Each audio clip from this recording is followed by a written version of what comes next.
suis Bernard Hulin, le conservateur de l'ancienne abbaye musée de Landévennec, et nous avons ici initié ce programme régional. Et vous, êtes-vous plutôt crêpe ou galette? On a choisi ce titre-là de manière humoristique pour évoquer ces deux facettes d'une même histoire, puisque, comme on le sait, lorsqu'on est à l'ouest de la Bretagne, et en particulier Finistère, on parle des crêpes.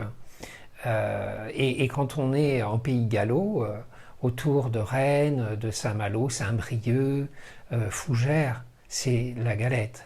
Là-bas, c'est le règne de la galette. Et donc, on a souhaité traiter cette histoire. Pourquoi? Eh bien, en fait, il y a 5 ans, on a commencé à travailler sur des fragments de céramique découverts par les archéologues sur le site de Landévennec. Des fragments des XIIIe et XIVe siècles. C'est vous dire que cette histoire est très longue, elle remonte dans le temps.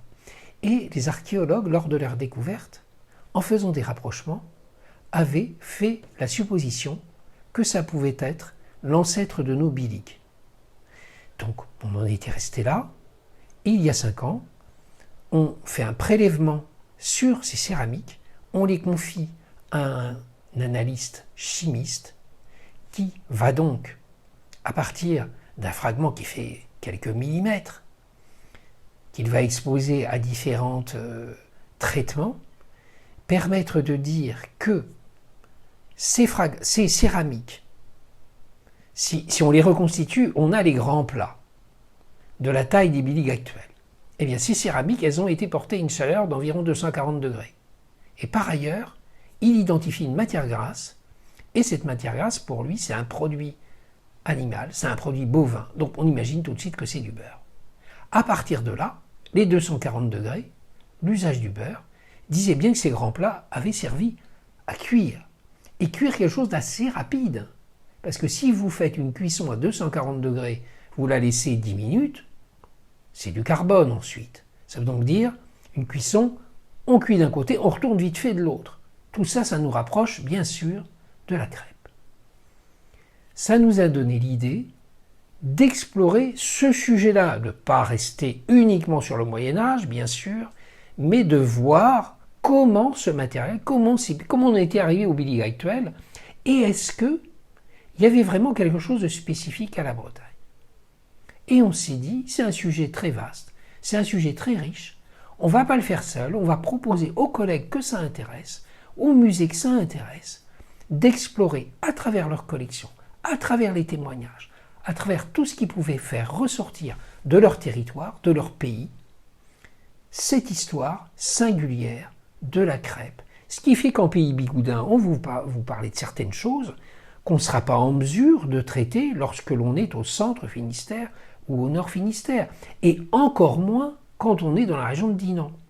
Et donc du coup, chacun, à partir de son travail, à partir de ses recherches, a quelque chose à dire sur ce sujet-là. Et ce qui est intéressant, c'est que ça n'a jamais été fait. Aussi curieux que ça puisse paraître, puisque pour tout le monde aujourd'hui, dès qu'on parle de crêpes ou de galettes, on pense à la Bretagne. Mais jamais, je dirais, un livre synthétique, jamais d'exposition globale n'a été fait sur le sujet-là. Et du coup, c'est ce qui a porté notre ambition. Et donc, on en est arrivé à ce programme en 5 expositions sur 5 lieux emblématiques de la Bretagne.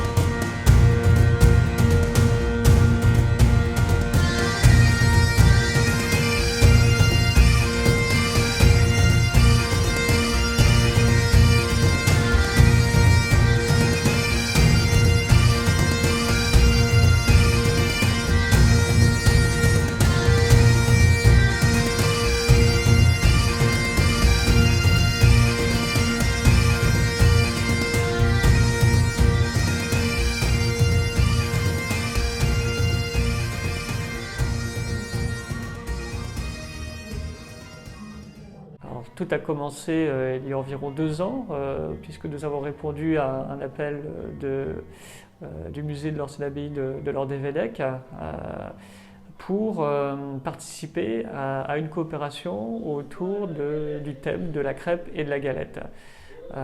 Donc nous nous sommes lancés dans l'aventure Et nous allons présenter une exposition consacrée à la galette de sarrasin dans le pays de Dinan jusqu'au 30 septembre 2020 à l'abbaye Saint-Magloire de Léon. L'exposition se déroule au deuxième étage de l'abbaye. Nous y évoquons à la fois la fabrication de la galette de sarrasin et la manière dont on la consommait et dont on la consomme aujourd'hui. On aborde aussi dans la troisième partie de l'exposition le poids économique de la crêpe et de la galette dans le pays de Dinan. C'est un thème qui est familier à tous. On a souhaité donc recréer une ambiance plutôt légère, plutôt ludique. Les objets sont parfois présentés de manière détournée, mais c'est aussi une manière d'attirer l'attention du public sur ces objets. Alors cette exposition a une approche territoriale puisque on traite surtout de l'histoire du sarrasin dans le pays de Dinan. On sait par exemple que le sarrasin est cultivé dans le pays de Dinan depuis le XVIe siècle, qu'il est consommé sous forme de galette sous l'Ancien Régime au XIXe siècle. On raconte aussi la manière dont la crêpe de froment a commencé à être consommée ici dans le pays de Dinan au XXe siècle avec l'apparition des premières crêperies, parallèlement au développement du tourisme. Et puis nous racontons aussi dans cette exposition la saga de l'entreprise Les Gavottes, installée à Dinan depuis 1962 et qui aujourd'hui a deux sites de production, l'un à Tadin et l'autre à Lanvalet, deux communes à proximité de Dinan.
Au musée départemental breton de Quimper, nous travaillons sur l'histoire de la crêpe et de ses représentations comme spécialité culinaire. L'exposition sera présentée du 17 octobre 2020 au 18 avril 2021. Donc ce sujet, on l'aborde essentiellement, comme je disais, sous l'angle de la représentation. Pourquoi la crêpe est-elle présentée comme une spécialité culinaire bretonne? Est-ce que ça a toujours été le cas? On se rend compte assez vite en étudiant les témoignages que non, en fait, la crêpe n'était pas forcément valorisée il y a de cela 100 ans.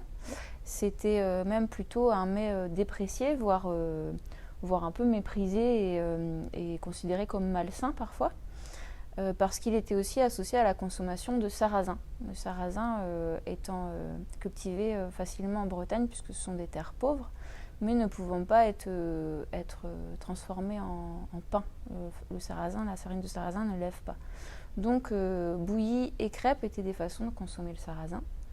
Mais dans les représentations que l'on a des voyageurs et des écrivains au XIXe siècle, c'est vraiment la nourriture du pauvre qui renforce l'image d'un breton pauvre, arriéré, superstitieux, alcoolique. Enfin bref, on a quantité de représentations comme ça qu'on présente dans l'exposition, qui sont des clichés du breton au XIXe siècle, dans lesquels la crêpe est vraiment un élément plutôt négatif, la consommation de crêpes. À nuancer toutefois, puisqu'au XIXe, déjà, on a deux types de crêpes, la crêpe plutôt sucrée et la crêpe plutôt salée. Et la crêpe sucrée commence à être appréciée par les voyageurs au XIXe siècle, sous forme de crêpe dentelle aussi.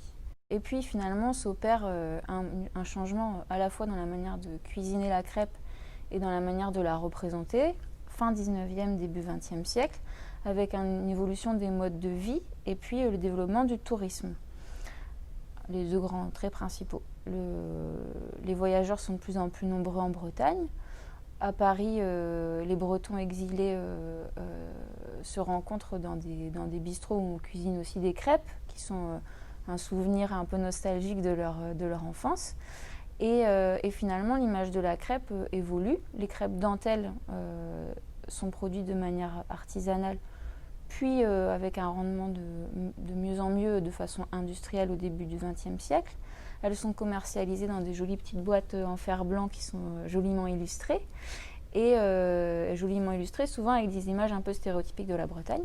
Et donc finalement, ça devient un plat, une spécialité culinaire plutôt valorisée. Les crêperies se développent. Les corps des crêperies jouent souvent sur la représentation d'une Bretagne un petit peu idéalisée, authentique, ce qu'on présente dans l'exposition. Donc voilà, on montre comment le plat a été commercialisé, industrialisé et son image développée pour devenir une spécialité culinaire. On a aussi interrogé les crêpiers de Quimper, puisqu'il y a aujourd'hui à Quimper plus de 40 crêpiers qui sont installés. Et donc on a fait une petite enquête de terrain pour collecter leurs témoignages sur leur métier, sur l'évolution récente de leur métier, des représentations aussi associées à leur spécialité. Et donc ça permet de découvrir aussi ce métier maintenant, au-delà des représentations et des clichés qu'on en a aussi tous de manière tout à fait normale.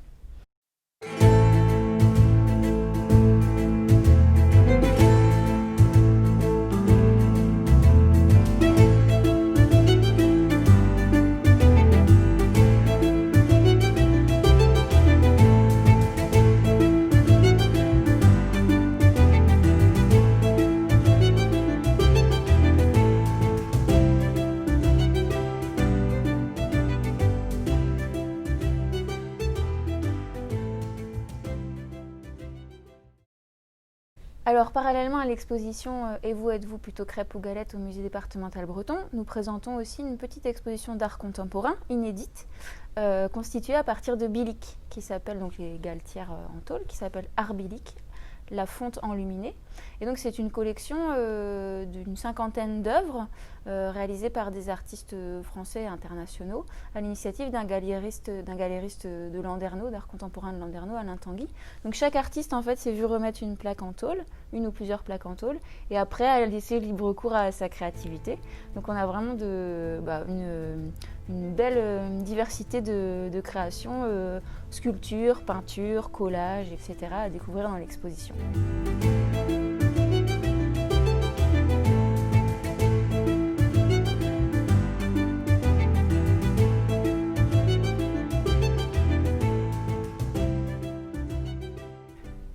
Donc l'écomusée des Monts d'Arrée, qui se situe à Comana et à Saint-Rivoal, en centre Finistère, c'est un musée de territoire. Et c'est à partir de notre vocation territoriale qu'on a abordé ce thème de la crêpe, parce que l'objet d'un écomusée, c'est avant tout de réfléchir aux interactions entre l'homme et son environnement. Donc le territoire des Monts d'Arrée nous sert de référence et de socle à notre étude. Donc nous avons commencé en fait par réfléchir à la vocation de notre site, qui est un village de meuniers avec 2 moulins à eau et qui s'est développé autour de cette activité de meunerie et aussi au cœur d'un domaine agricole. Donc logiquement, on s'est demandé comment on produisait des denrées alimentaires, puisqu'on est parti donc de la crêpe en tant que denrée alimentaire, un aliment, et comment on le produisait dans les Monts d'Arrée spécifiquement. Donc on a étudié toutes les statistiques agricoles depuis l'invention des statistiques agricoles, c'est-à-dire 1852, pour vraiment étudier la façon dont on exploitait les sols. Et on s'est rendu compte effectivement qu'un certain nombre d'a priori sur la culture dans les Monts d'Arrée étaient plus ou moins infondés. Par exemple, on a toujours dit que le froment avait commencé à être cultivé très tard et que la farine de froment était une denrée rare. Et en réalité, on se rend compte que dans tous les cantons du nord des Monts d'Arrée, on cultive le froment de façon abondante et de façon aussi assez précoce, dès le début du 19e siècle.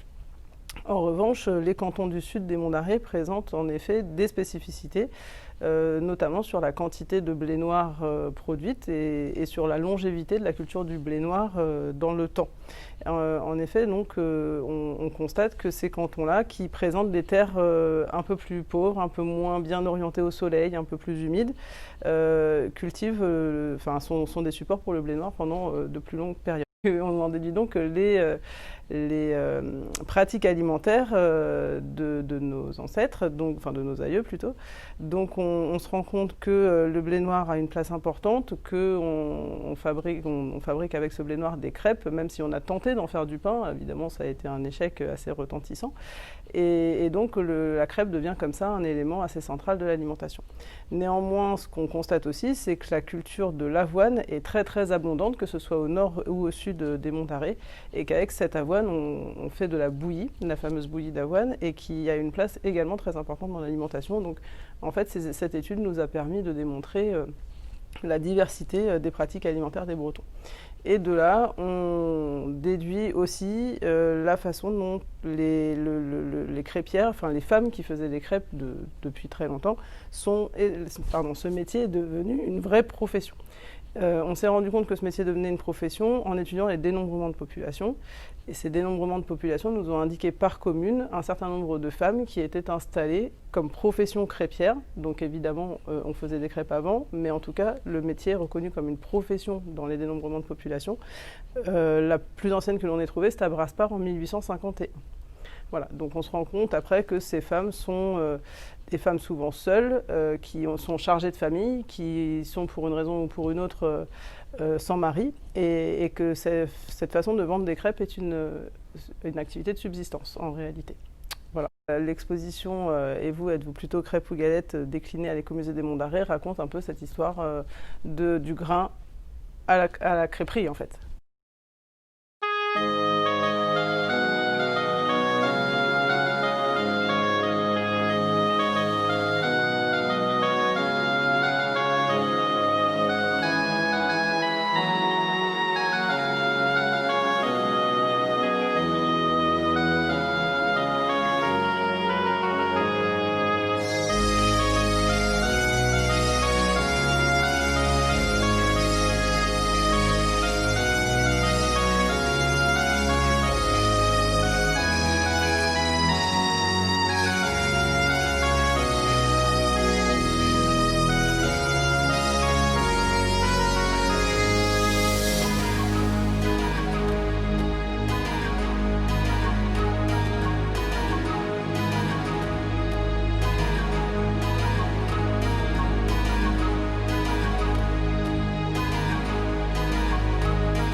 Alors pour cette exposition au musée Bigoudin, on a décidé de traiter en fait la crêpe en toute intimité, c'est-à-dire comment elle se mangeait dans les foyers en pays Bigoudin. Alors pour ce faire, on a essayé, donc on a fait des recherches archivistiques, notamment pour le matériel. On avait très peu de traces, très peu de pièces. Donc grâce à l'aide aussi des amis du musée Bigoudin, on a fait des recherches dans les inventaires après décès sur tout le territoire du pays Bigoudin. Et on s'est rendu compte que contrairement à d'autres terroirs, on avait très peu de pièces qui étaient liées à la fabrication de la crêpe aux galettes. On a 3 instruments principaux qui sont la bilique, la spandelle, donc qui sert à retourner la crêpe, et la roselle qui sert à étaler cette crêpe-là. Et on retrouvait souvent donc nommés dans les inventaires après décès donc ces fameuses poêle à crêpes, bilique ou poêle, on disait crampousse dans les inventaires après décès. Donc on ne savait pas si on les nommait crêpes ou galette. Donc voilà, ça c'était vraiment...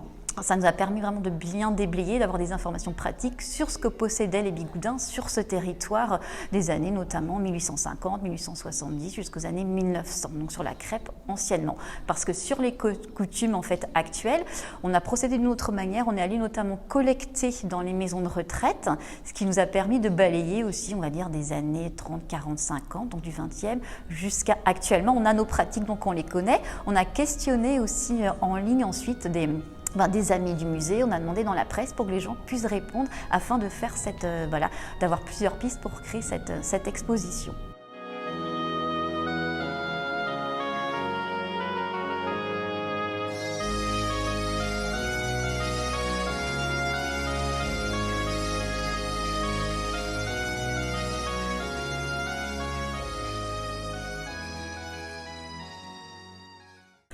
Alors au musée Bigoudin, on s'est questionné, sommes-nous plutôt crêpes ou galettes ?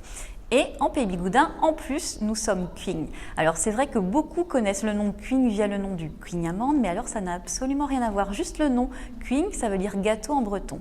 Et la particularité en Pays Bigoudin, c'est qu'on a ces fameuses cuignes.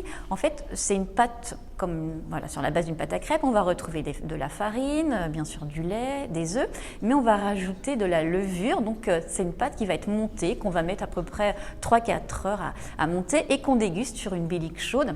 Et ça fait, alors je ne vais pas dire des pancakes, c'est presque une hérésie, mais voilà, on fait comme ça 4 petits tas que l'on met à chauffer sur la bélique, et évidemment avec le beurre fondu. C'est quelque chose d'assez consistant et qui tient assez bien au corps.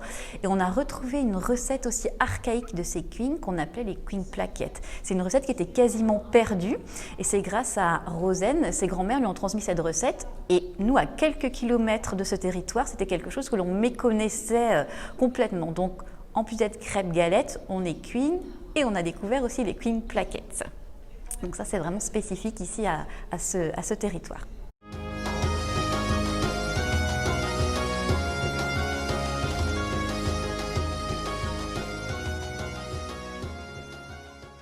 Alors, le musée Bigoudin est un musée de société qui est situé sur ce petit territoire qui contient une vingtaine de communes.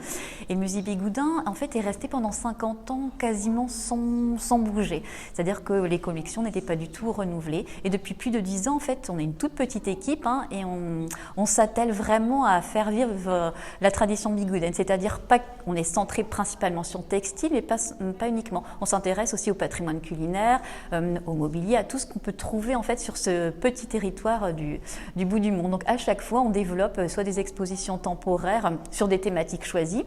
Et là, en fait, on a été sollicité par nos collègues et on s'est joint avec volontiers à cette exposition autour de la crêpe et de la galette. Alors, venez découvrir le musée Bigoudin du mardi au dimanche de 14h à 18h, entre amis ou en famille. Alors le plein tarif est à 5 €, les tarifs réduits sont à 3,50 € et puis nous proposons également des forfaits famille à 11 €. À très bientôt au musée Bigoudin.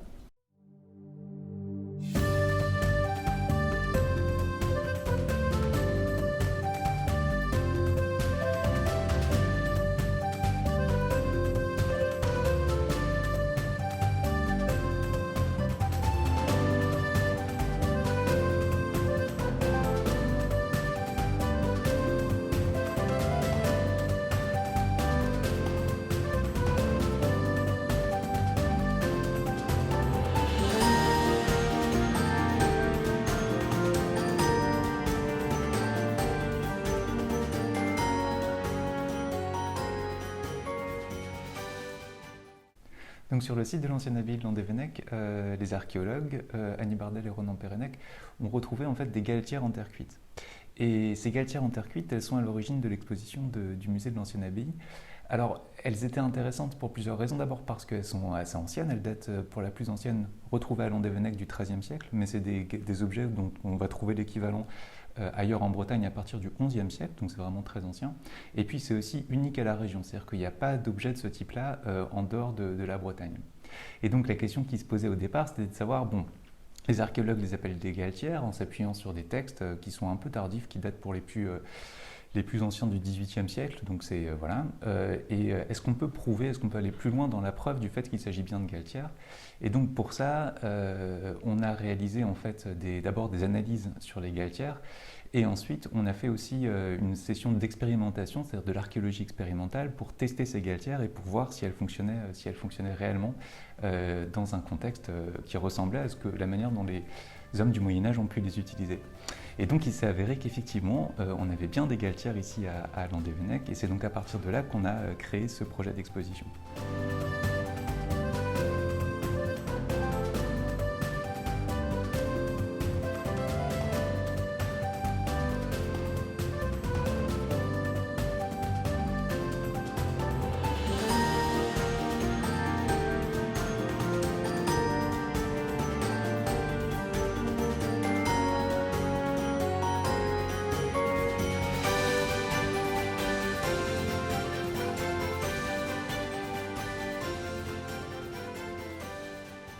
Et alors du coup, ce qui est intéressant avec ces galtières médiévales, c'est qu'en fait, elles sont antérieures à l'arrivée du sarrasin, enfin la diffusion de la culture du sarrasin en Bretagne. C'est-à-dire que le sarrasin est vraiment cultivé ici à partir de la fin du XVIe siècle. C'est à ce moment-là qu'on commence vraiment à avoir des traces écrites du fait qu'on cultive intensément de sarrasin. Et donc, du coup, ces galtières, elles ont été utilisées pour faire autre chose que des galettes de sarrasin. Et ça, c'est assez rigolo parce que, en fait, dans chaque famille bretonne, vous avez la recette type, la recette de la grand-mère, la recette de la grande-tante, la recette de l'arrière-grand-mère. C'est comme ça dans ma famille. Et donc, du coup, on a tendance dans chaque famille à imaginer que la vraie recette de la crêpe bretonne, c'est celle que faisait la grand-mère et que ça a toujours été comme ça, que c'est vraiment la recette authentique. Et alors, en réalité, ce dont on s'aperçoit, c'est que en fait, la recette de la crêpe, elle change tout le temps, et elle change en fonction du contexte historique, du contexte géographique. Voilà, en fonction des époques et des endroits, on n'a pas les mêmes recettes de crêpes. Et en fait, ça permet vraiment de rentrer dans l'histoire de la Bretagne. C'est-à-dire que vous allez, à travers la crêpe, avoir tout un déroulé historique et qui va conditionner à chaque époque vous avez une recette. Et donc c'était ça l'intérêt justement de cette découverte et puis de l'exposition qu'on a faite ici à Landévennec.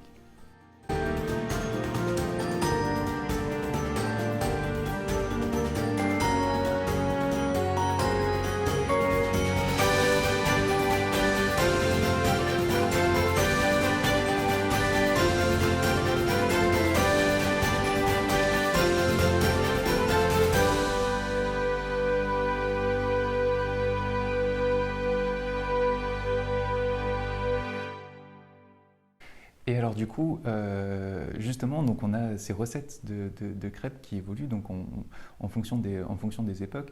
Et en fait, on va voir alors à partir du XVIe siècle, on commence à avoir davantage d'informations sur ces crêpes. Alors là, au XVIe siècle, elles sont vraiment des crêpes de sarrasin, des crêpes de blé noir qui se développent en même temps que la culture du sarrasin se développe.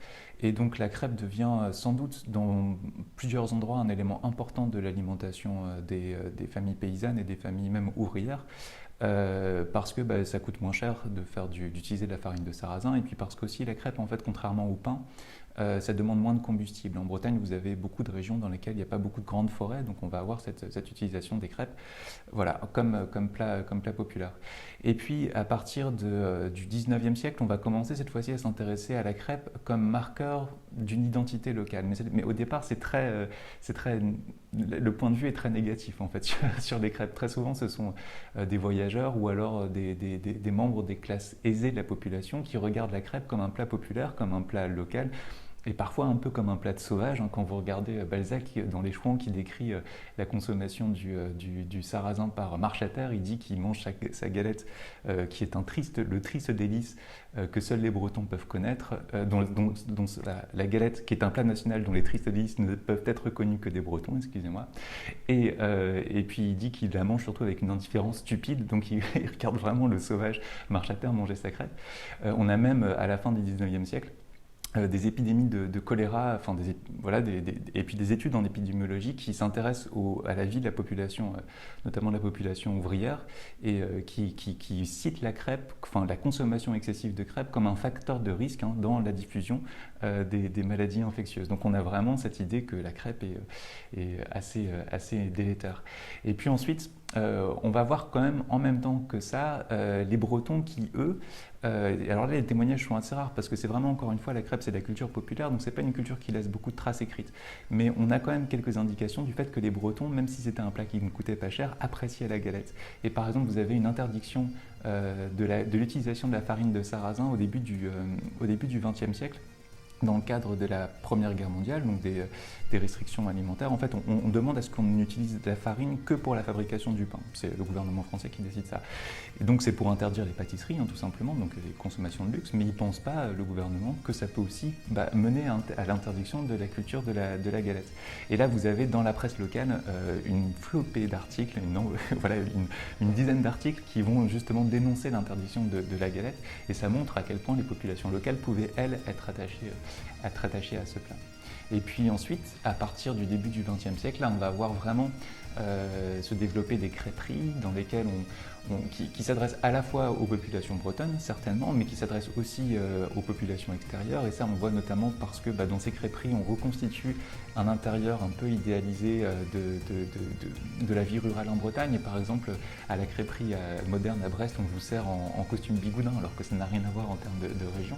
Et là, donc, effectivement, on s'intéresse davantage aux voyageurs en Bretagne, qui, eux, vont commencer à apprécier donc la crêpe et la galette.